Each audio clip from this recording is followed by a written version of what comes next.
او ملاقات مې نه ورسره سوی. د افغانستان یو له لویو علماو نه چې خصوصا ځوان علماو ته یې ډېر لوی خدمت وکړ، علمي خدمت یې ورته وکړ. نو الله پاک دې د شهادت قبول وګرځوي. او بس مونږ ټول عمر افغانان کله چې کمال سړی پیدا سوی هغه مونږ نه ده پرېښودلی.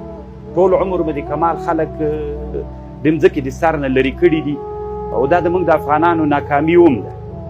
او هر وخت مو چې د کمال سړی پیدا سوی ده چې هغه یو کتاب د مثل الافلاطوني ورته وایي، هغه کې یو مثال ذکر کړی ده چې دا هر وخت کې د حکیمان چې وي الله چې ټولنه کې د کمال خلک پیدا کړي. دا داسې مثال لري لکه یو څوک چې د مځکې لاندې په سردابو تخانه کې ژوند کوي. دا د کمال خلک د تاخاني او د زیرزمیني نه خلک راباسي، ورته وایي چې پورته په د پاس ژوند وکړي چې دا ښه ژوند.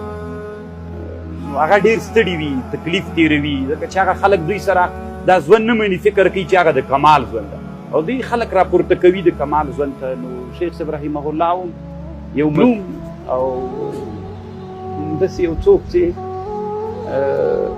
ډېر شاګردان یتیمان شول او د افغانستان خصوصا د علماو ټولنې ته ډېر تاوان ورسو، ځکه د ده په شتون باندې ډېر علمي نیالګي اوبه کېدل او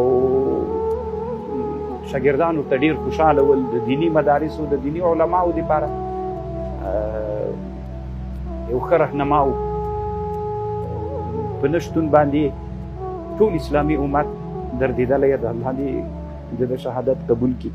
الله دې د دوی په اولادونو کې نعم البدل پیدا وکړي.